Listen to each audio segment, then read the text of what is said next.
an Epic History TV History March collaboration, supported by our sponsor, Osprey Publishing.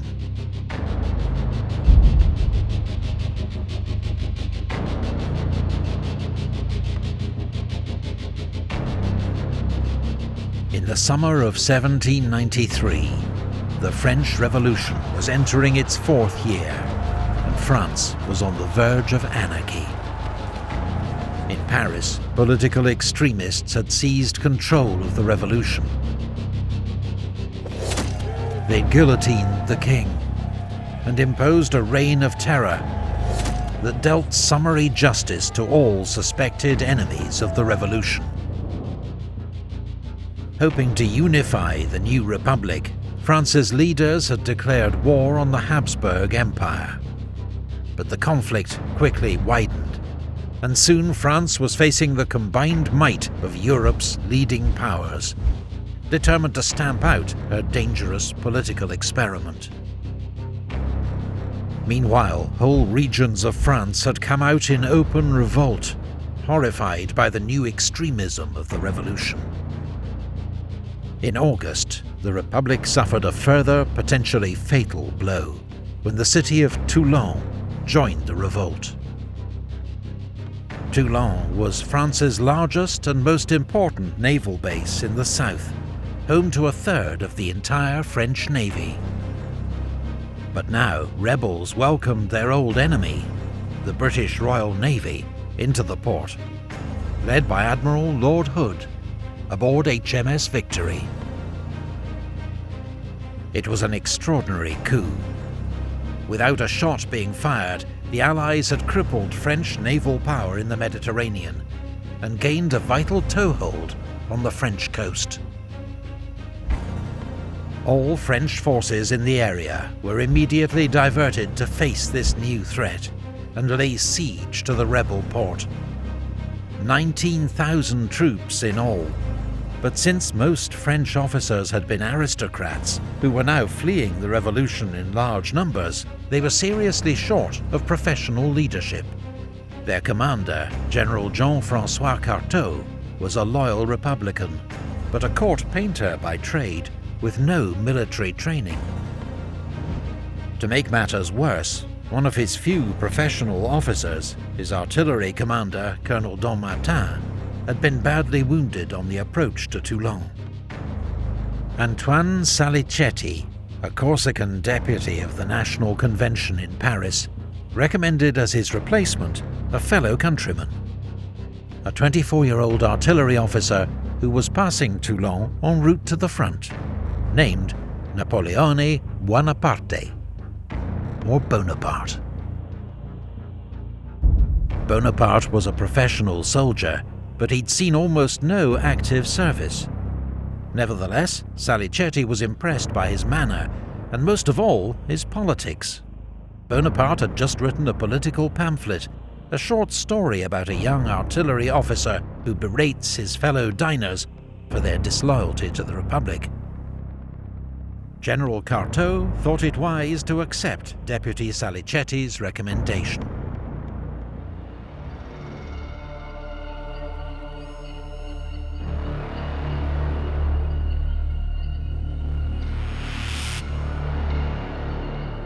The great port of Toulon was well defended by city walls, and a dozen outlying forts and redoubts. They were held by 2,000 British soldiers and sailors, 6,000 Spanish troops, 6,000 Neapolitans, and 800 Sardinians. Artillery would be the key to overcoming these formidable defences. But when Bonaparte was put in command of the artillery on the 16th of September, he found himself with few cannon, not enough trained gun crews, and a shortage of gunpowder and shot. With relentless energy and determination, Bonaparte transformed the situation, requisitioning unused guns, training infantrymen to work them, setting up a new forge and workshop, and arranging transport from Marseille of 100,000 sandbags for constructing new batteries. Through hard work, he was ultimately able to build his force up to 64 officers and 1,500 men, manning 100 cannon, howitzers and mortars.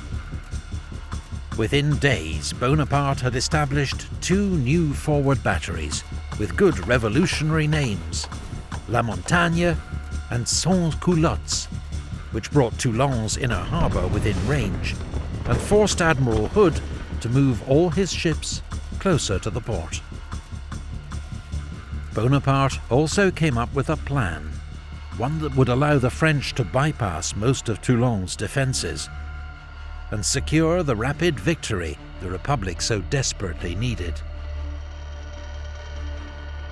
Bonaparte argued that if Fort L'Aiguillette could be captured, which looked out across the harbour, he could fill it with heavy guns and shell the British and Spanish fleet at anchor. Admiral Hood would be forced to abandon the port and take with him the Allied soldiers that Toulon relied on for its defence. General Carteau saw the merits of Bonaparte's plan, and on the 22nd of September, French forces attacked Montcaire. But to Bonaparte's exasperation, while he'd argued for an attack by 3,000 men, the indecisive Carteau committed only 400. Not only was the attack easily repulsed, but it alerted the Allies to the danger. Within 48 hours they'd reinforced Montcaire with thousands more troops and built a new fort named Fort Mulgrave, bristling with 20 cannon. The position was now so strong, the French nicknamed it Little Gibraltar.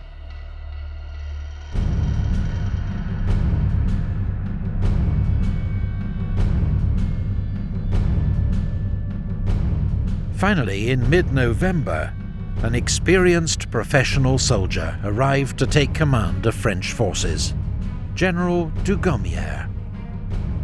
He saw at once that Bonaparte's plan was the only way to take Toulon, and gave it his full backing. Bonaparte, promoted to major, got to work, overseeing construction of several more batteries in preparation for the decisive assault. One forward battery was so exposed to enemy fire that men refused to be sent there. So Bonaparte renamed it La Batterie des Hommes Sans Peur, the battery of men without fear. And suddenly there was no shortage of volunteers. It was an early display of Napoleon's genius for inspiring his soldiers, one that would serve him well in the years ahead. On the 30th of November, the Allied Land Forces commander, British General Charles O'Hara, tried to seize back the initiative, leading an assault on the new French batteries facing Fort Malbousquet. At first the attack was successful. The batteries were overrun, the French guns spiked. But a counterattack with much greater numbers, and led in person by General Dugommier and Major Bonaparte, drove back the Allies.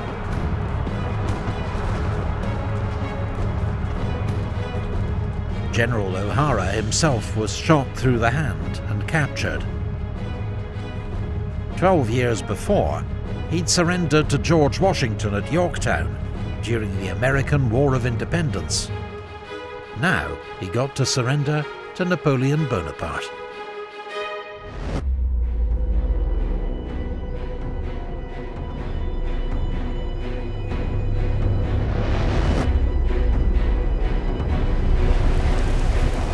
In the early hours of the 18th of December, in howling wind and driving rain, the French launched a major assault on Fort Mulgrave.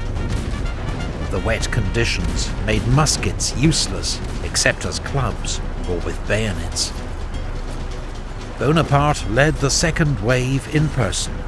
Amid fierce hand-to-hand fighting, his horse was killed under him, and he was bayoneted in the thigh by a British sergeant, a wound that came within inches of ending his life and radically changing the course of history.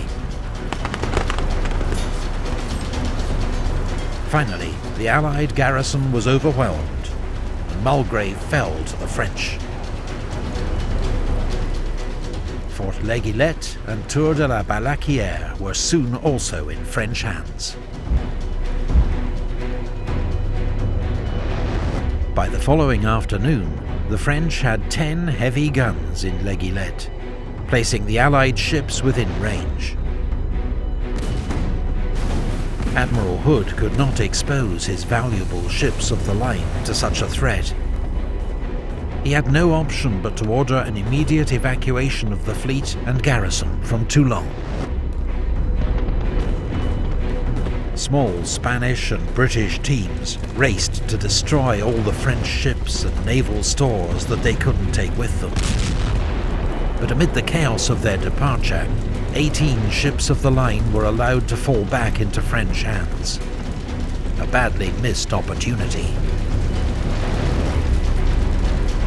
Many French citizens of Toulon were desperate to escape aboard the Allied ships, knowing that the Republicans would inflict terrible reprisals on the city. British and Spanish ships took as many as they could, about 14,000 in all, but scores were drowned amid chaotic and desperate scenes. Others were left to face the wrath of the revolution. Republican troops entered the city the next morning, and executions and firing squads began almost immediately. For the next 2 weeks, about 200 were executed every day. Allied propaganda later blamed Bonaparte for the atrocities, but there's no evidence he was directly involved.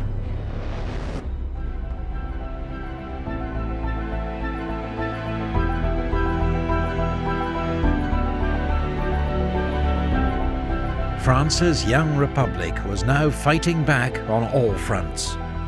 And with the fall of Toulon, the Allies had lost a golden opportunity, a chance to stir up further revolt, deal a lasting blow to French naval power, perhaps even overturn the revolution.